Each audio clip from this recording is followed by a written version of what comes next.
full clarity on what these new developments mean for the EU-US trade relationship is the absolute minimum that is required. We're very clear about what needs to happen here. The US needs to tell us precisely what is going on.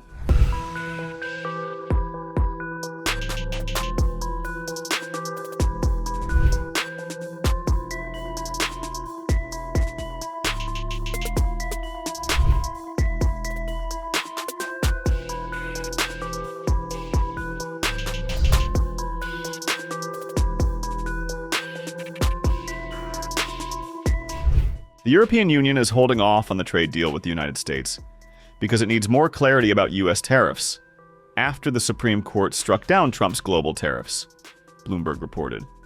The bloc is set to freeze the ratification process of the trade deal and has sought more information from the Trump administration before moving ahead. I see in yesterday's statement that Commissioner Šefčovič spoke with his US counterparts, and the European Commission says it requests full clarity. So at this point, it's safe to assume that the United States has not made clear whether the deal is still, because as far as I understood, Greer said the deal still applied, but I guess there's some potential clarification needed, as everyone keeps saying. And then I also wondered on this subject, Friday morning, Šefčovič had urged the European Parliament to agree the deal as quickly as possible.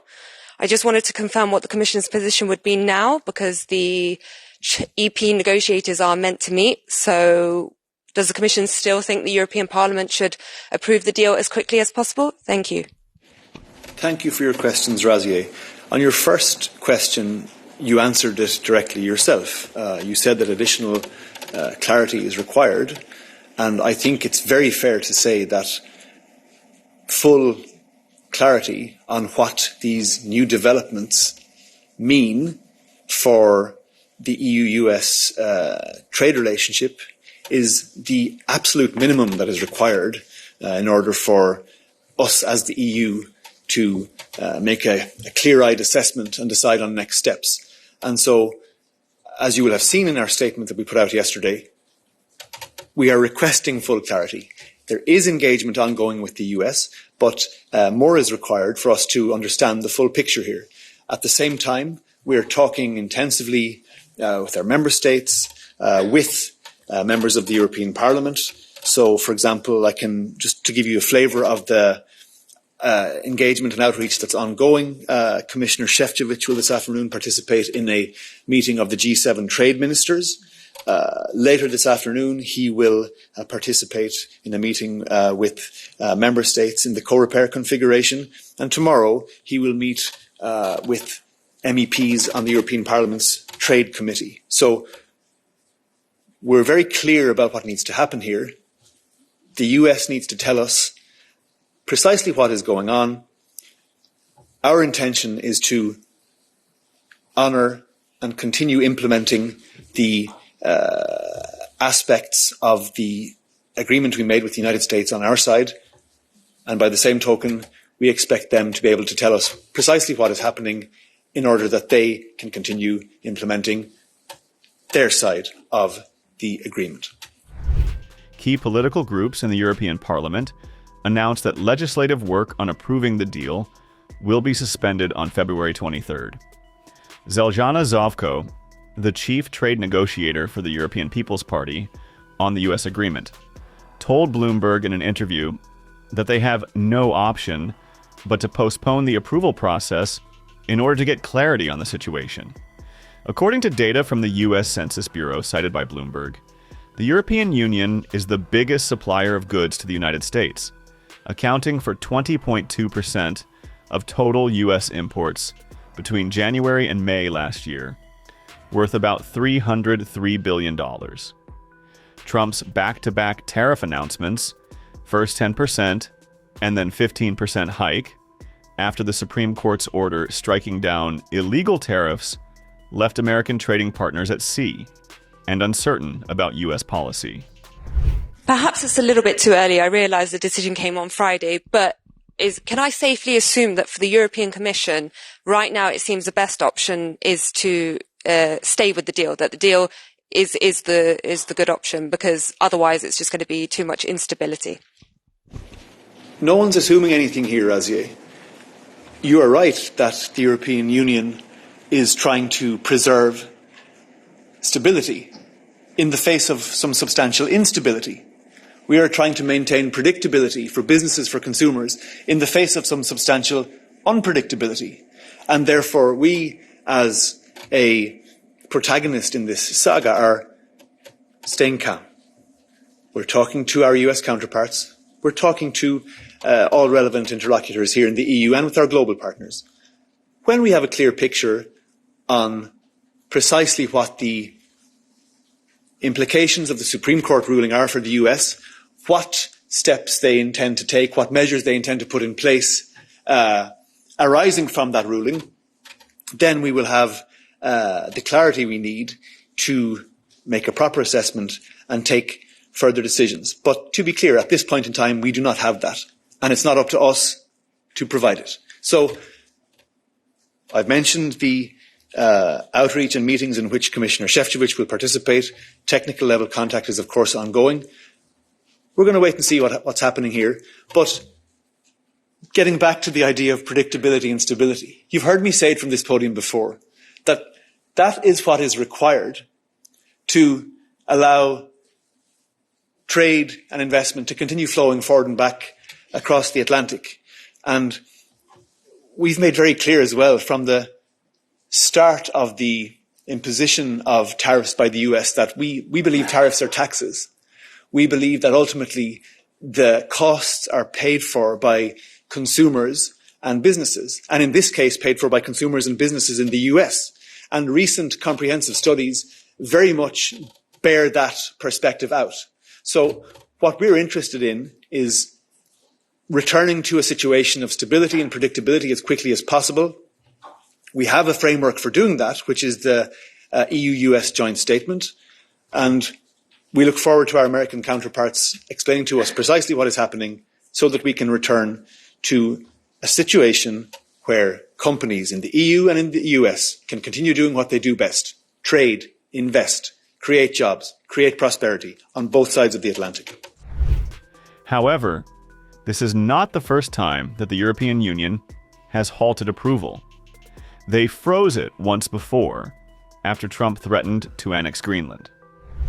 We decided just a few minutes ago that we will really put on hold this legislation. It's related to the Scotland deal.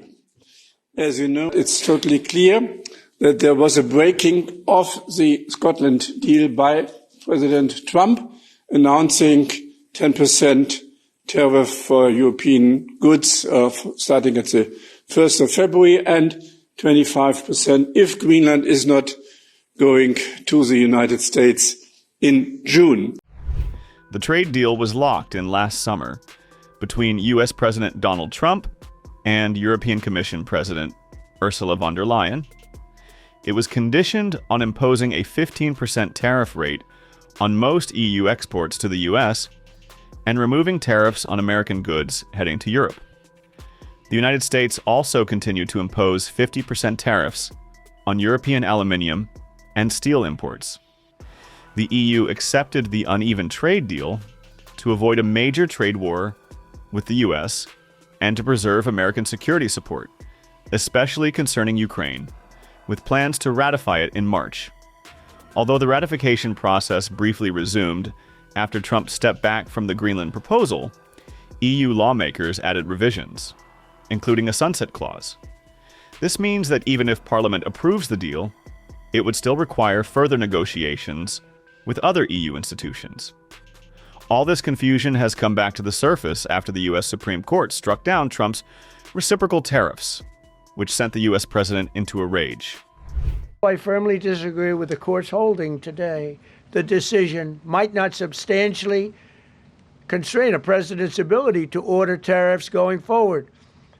That's because numerous other federal statutes, which is so true, authorize the president to impose tariffs and might justify most, if not all, of the tariffs issued in this case. Even more tariffs, actually.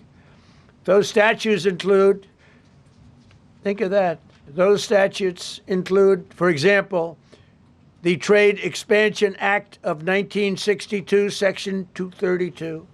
All of these things I know so well. The Trade Act of 1974, Sections 122, 201, 301. And the Tariff Act of 1930, Section 338, all clear. But it's a little bit longer process.